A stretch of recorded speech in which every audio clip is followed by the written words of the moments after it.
There it is, Vina. Oh, this is just like the play in the third inning.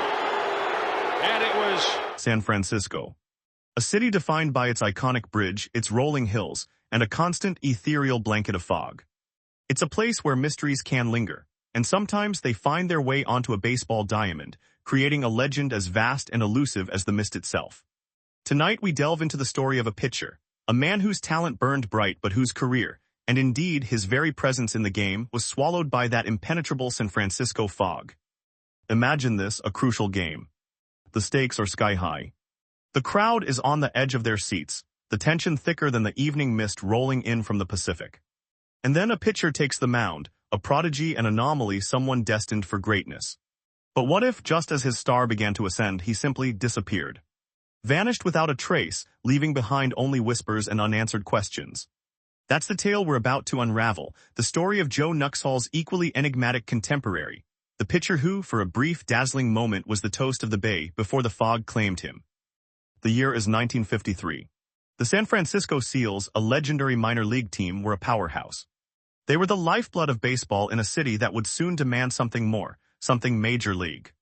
And on their roster that season was a pitcher named Ron Necciai. Now you might know Ron Necciai for a truly historic achievement.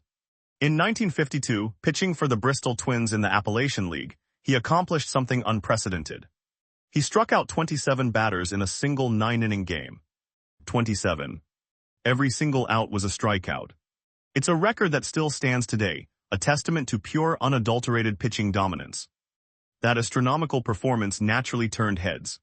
Scouts raved, fans buzzed, and the Seals, looking to bolster their squad for a pennant push, acquired Necciai. He arrived in San Francisco with a reputation already forged in fire, a flamethrower with a future as bright as the California sun. The city was abuzz. Could this be the arm that finally brought a major league team to San Francisco? The potential was undeniable. Necciai was young, barely 20, with a fastball that reportedly lived in the high 90s and a curveball that could break your heart. He debuted with the Seals in May of '53, and the initial results were electrifying. In his first 4 starts, he showcased glimpses of that Appalachian League magic. He pitched with the kind of confidence that borders on arrogance, painting the corners, blowing hitters away. He was an instant fan favorite. The bleachers roared with every dominant inning, every strikeout. Local newspapers spun tales of his prodigious talent, painting him as the second coming of some legendary hurler. The hope was palpable. But baseball, as we all know, is a cruel mistress. And for Ron Necciai, the honeymoon with San Francisco was about to take a sharp, unexpected turn. It wasn't a decline in performance, not at first. It was something far more insidious, something that began to chip away at the pitcher's psyche, something that the city's famous fog seemed to embody. The San Francisco Giants, the team that would eventually call this city home, were still in New York in 1953. Baseball in San Francisco was a minor league affair, but the passion was major league. The Seals were the closest thing to MLB for the fans, and their success was treasured. Necciai was the shining beacon, the hope for something bigger. He was being groomed, talked about as a potential future major leaguer. The pressure to perform, to live up to the hype, was immense. Then things started to get strange. Reports from the Seals clubhouse began to trickle out, hushed conversations about Necciai's temperament. He was described as withdrawn, aloof. He became increasingly agitated by criticism, even constructive feedback. Some said he was struggling with the pressure of being the heralded prospect. Others whispered about personal issues, unseen burdens he carried. The swagger that initially captivated the fans started to waver, replaced by an unsettling quietness. His performance on the mound also began to fluctuate. While he still had flashes of brilliance, the consistent dominance of his Bristol days seemed to elude him. Walks increased. He'd have brilliant innings, then suddenly unravel, giving up runs in bunches. The city, so eager to embrace their star, began to grow restless. The same newspapers that had lauded him now started to question his consistency, his commitment. The fog of San Francisco, always present, seemed to mirror Necciai's own internal struggle.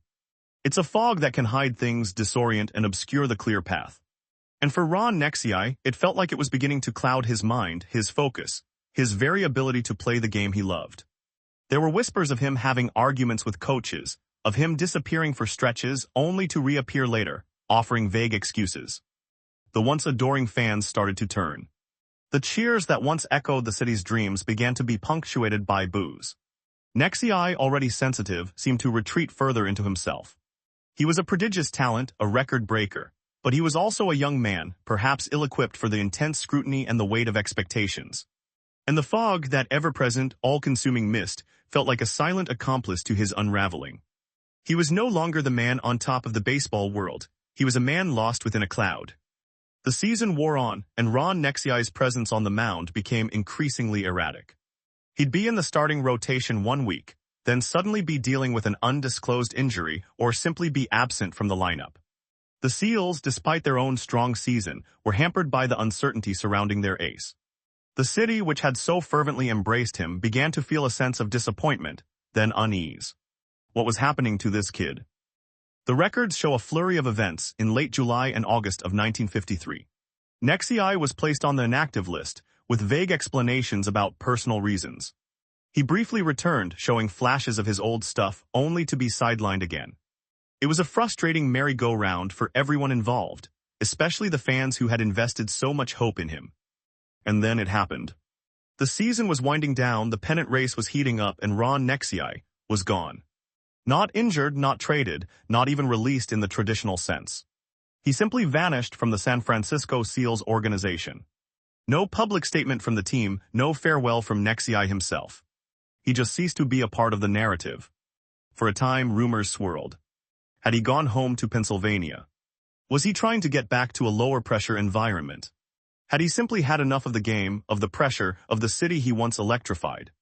The silence from Necciai was deafening, and the Seals organization, perhaps protecting a young man or simply keen to move on, offered no clarification. The San Francisco fog, a familiar presence, seemed to take on a new symbolism. It was the perfect metaphor for Necciai's departure, sudden, inexplicable, and leaving behind only a pervasive, lingering uncertainty. He was the pitcher who vanished, swallowed by the very atmosphere of the city he was supposed to conquer. His story became a cautionary tale, a hushed legend whispered among baseball aficionados. Did he have what it took? Was he simply too fragile for the spotlight? Or was there something more, a story yet untold? The professional baseball career of Ron Necciai effectively ended in 1953. He pitched briefly in the minor leagues in 1954, but the spark, the fire that had once burned so brightly, was gone. He never made it to the major leagues. And for decades, the story of the pitcher who vanished into the San Francisco fog remained just that, a story, a footnote in baseball history. But the mystery, as it often does, began to unravel years later.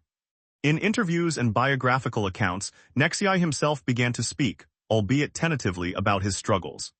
He admitted to crippling anxiety and intense pressure. He spoke of feeling overwhelmed by the expectations, by the constant scrutiny. The 27 strikeout game, while a legendary achievement, had also become a burden, a benchmark he could never replicate. He alluded to a difficult childhood and a struggle with depression, issues that were far less understood and openly discussed in the 1950s. He felt misunderstood, isolated, and ultimately he chose escape over confrontation. He reportedly felt the game was no longer bringing him joy, and the pressure to perform outweighed his passion. So he walked away, disappearing from the baseball world, seeking peace from the relentless demands of professional sports. The San Francisco fog, which had once seemed so menacing, perhaps also represented a gentle, if sorrowful, embrace.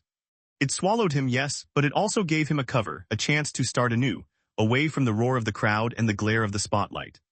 His story isn't one of defeat, but of a difficult personal battle, a battle he fought and in his own way won by reclaiming his life, even if it meant leaving baseball behind. He returned to his home in Pennsylvania, worked as a pipe fitter, and lived a life away from the public eye. The legend of the pitcher who vanished into the San Francisco fog endures, a poignant reminder of the human toll that professional sports can take. It's a story that transcends statistics and accolades, a story about the fragility of talent, the weight of expectation, and the courage it takes to choose one's own path, even if that path leads away from the brightest of stages. He may have vanished from the diamond, but the echo of Ron Necciai's talent and the mystery of his departure will forever be a part of baseball lore. So the next time you find yourself in San Francisco, watching the fog roll in, remember Ron Necciai. Remember the pitcher who dazzled, who burned so bright, and then, willingly or not, was swallowed by the mist. His story reminds us that behind the statistics and the legendary performances, there are always human beings, navigating their own personal storms. He was the pitcher who vanished into the San Francisco fog, a legend born not of wins and losses, but of a profound and lingering enigma.